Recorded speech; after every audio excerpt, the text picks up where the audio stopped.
Before we dive into today's intense story, a quick reminder. Over 90% of our viewers watch our videos but aren't subscribed. If you enjoy content like this, take a second to hit that subscribe button and turn on notifications so you never miss an update. And if you find this story gripping, don't forget to like the video. It really helps us out. My name is Emily, and this is my story. For many years, I believed I had the perfect life. A loving husband, a cozy home, and a peaceful routine that seemed ideal to anyone looking in from the outside. Michael, my husband, was charming, kind, and supportive, or at least that's what I always believed. We met in college. He was confident and funny, always surrounded by friends, and I was quiet, reserved, but deeply ambitious. Michael's charisma drew me in immediately. He made me laugh, feel safe, and genuinely valued. When he proposed after graduation, I didn't hesitate. Our wedding day was small but beautiful, surrounded by close friends and family. I truly thought I had found my happily ever after. For years, our marriage appeared perfect. Michael had a stable job in finance, and I built my small online business selling handmade crafts. Life was simple but fulfilling. Every weekend, we would spend time hiking, cooking together, or simply enjoying our garden. Friends and neighbors often remarked how we seemed like the perfect couple. I felt lucky to have found someone who made me feel so secure and loved. However, beneath the surface, things slowly began to change. It wasn't obvious at first, small things that felt too trivial to worry about. Michael started spending more time at work, coming home late without much explanation other than being swamped with projects. Initially, I never doubted him. After all, he worked hard, and his company relied on him heavily. But gradually, late nights became more frequent, and our once warm dinners together turned cold and lonely. I tried my best to ignore the growing distance between us, believing it was temporary. But deep down, something felt off. Michael started guarding his phone more closely, always keeping it face down or taking calls privately. My heart twisted with suspicion, but I pushed those feelings aside, determined to trust the man I married. One particular weekend, everything changed. It was a chilly Saturday morning when I woke up alone in bed. Michael had already left for the office, leaving behind only a vague note about needing to handle an urgent issue at work. It struck me as odd because Saturdays had always been our sacred day off, spent leisurely enjoying breakfast and each other's company. Feeling unsettled, I made coffee, sat alone at the kitchen table, and thought about how distant he had become lately. My unease pushed me toward a decision. I couldn't continue living with doubts that consumed my peace. So, in a moment of determination, I decided to visit Michael at his office unannounced. Maybe a surprise lunch would ease my mind or at least rekindle some warmth between us. Quickly packing a small meal into a basket, I drove across town, convincing myself I was doing something positive and loving. When I arrived at his office, the building appeared strangely quiet. I took the elevator to the 7th floor, noticing the empty cubicles and darkened hallways. Confusion set in. If Michael was at work, surely others would be here too. My heart pounded as I approached his office door. It was ajar, and through the gap I could hear laughter, soft, familiar, yet unsettling. I slowly pushed the door open. Inside, Michael sat casually on his desk, sharing coffee with his coworker, Lauren.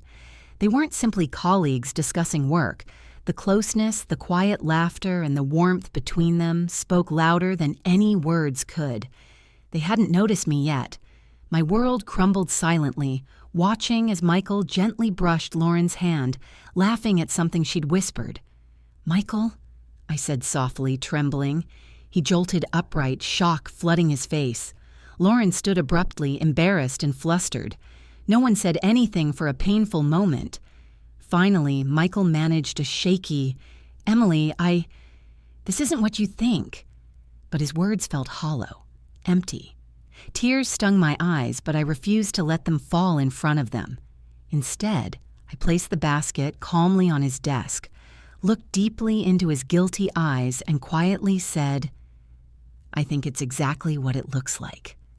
Then, with every ounce of dignity I could muster, I walked away, leaving him speechless behind me. Driving home, the tears flowed freely, blurring my vision. Every memory, every moment spent together felt tainted and false. I felt betrayed, humiliated, and deeply hurt. But beneath the pain grew a resolve, a determination not to let this break me. Instead, it fueled something inside me, a desire not only for answers but for justice. Michael returned home later, apologizing endlessly, claiming nothing significant had happened and begging for forgiveness. But I could no longer trust him. Trust was the foundation of our life together, and now it was shattered beyond repair. I stayed calm and polite, refusing to engage in arguments or fights, but I knew exactly what I needed to do next. In the days that followed, I quietly gathered information. My mind was clear and focused, despite the heartbreak that still burned deeply within. I learned more about Lauren, her social media profiles, her interactions with Michael, and the reality of their relationship. Their involvement wasn't new. It had been ongoing for months, hidden behind lies and deceit. Each new revelation felt like a fresh wound, yet it strengthened my resolve. I made a careful plan. I knew impulsive anger would get me nowhere. Instead, I needed to act intelligently and decisively, ensuring Michael and Lauren would understand the true consequences of their actions. My revenge wouldn't be driven by bitterness, but by the firm belief that justice mattered and accountability was necessary. First, I confronted Lauren discreetly at a local cafe, keeping my emotions in check. Surprisingly, she seemed genuinely remorseful and embarrassed.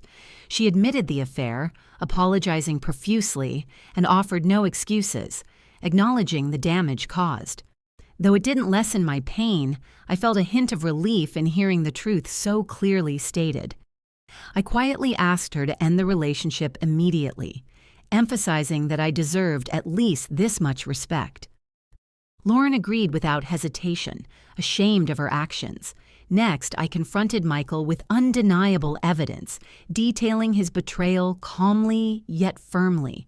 He was visibly shaken, realizing that I knew more than he'd ever anticipated. His pleas for forgiveness felt weak and meaningless now.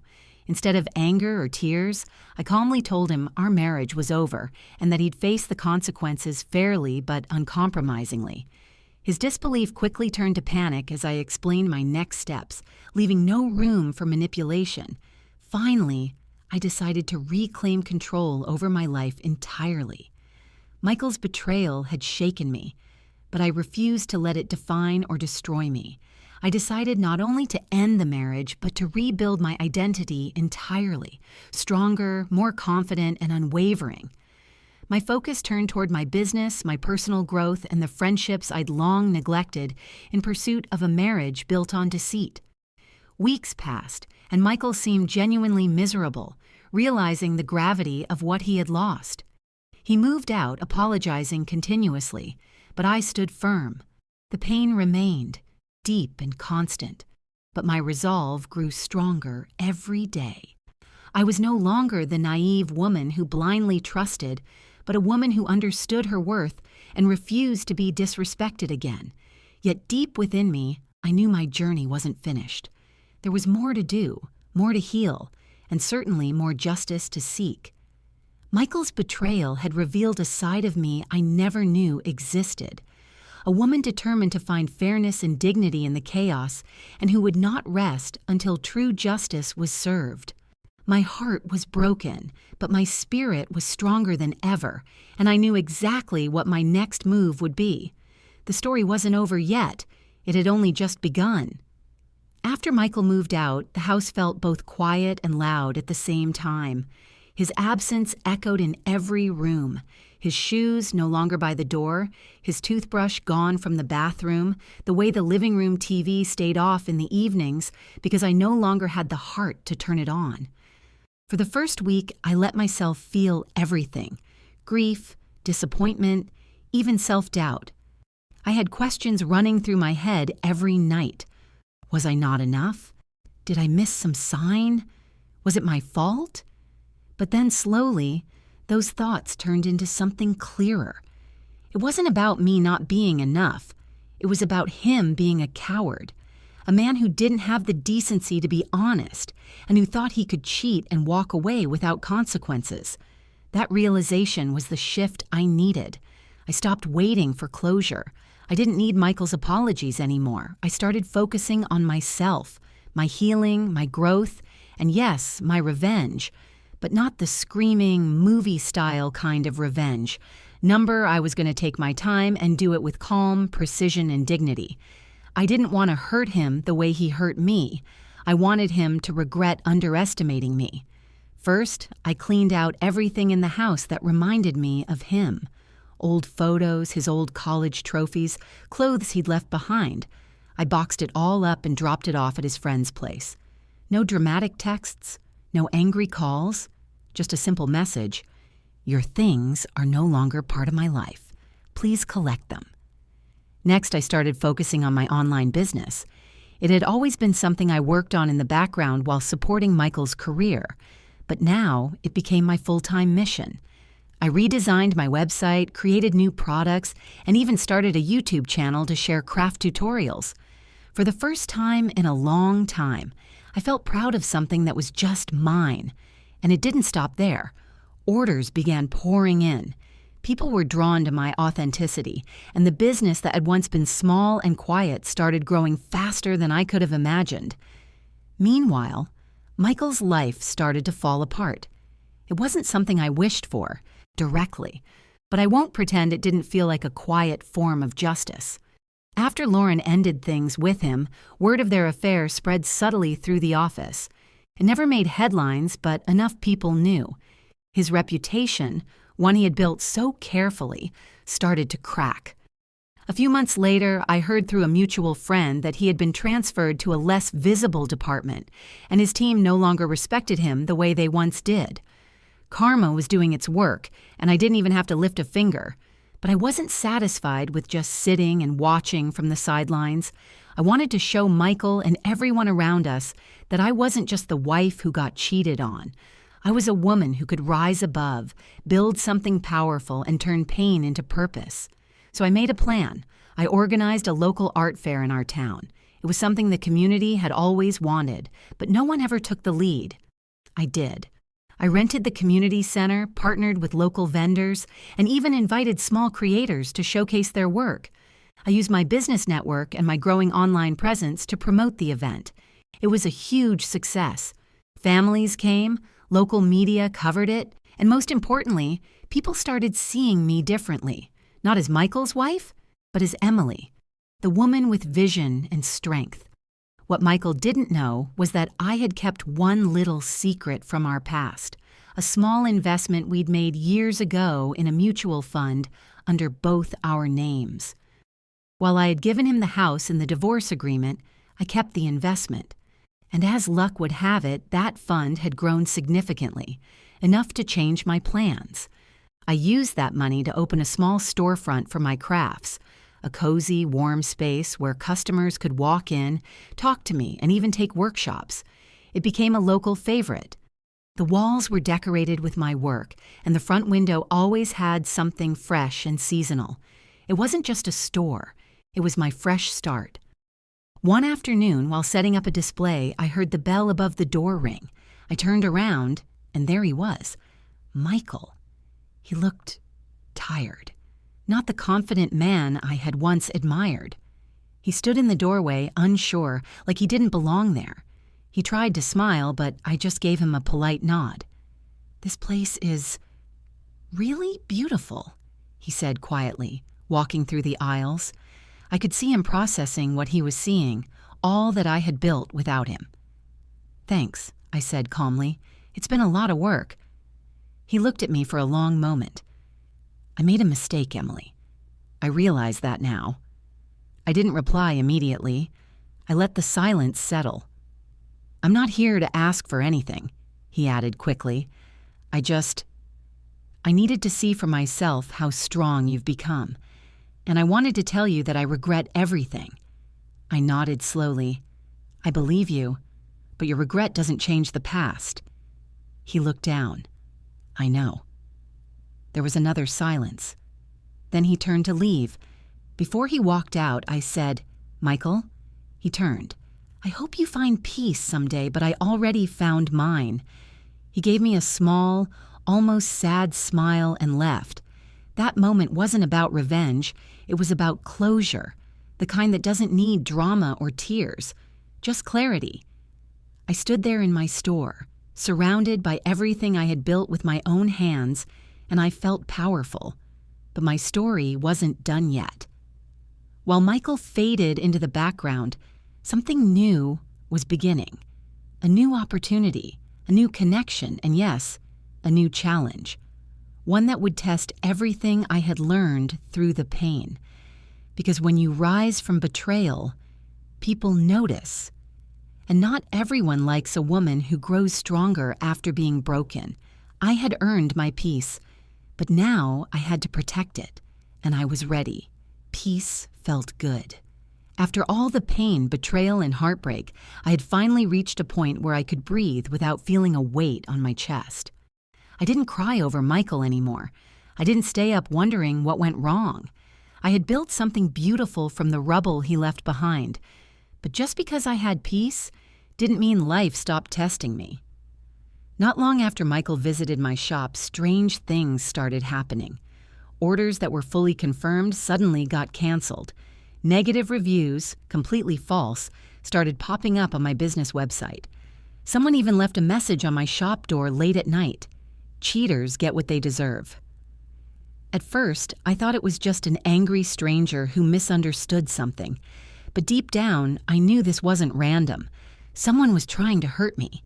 I looked into the reviews and tracked some of the usernames. One of them matched an old email I had seen before, Lauren's.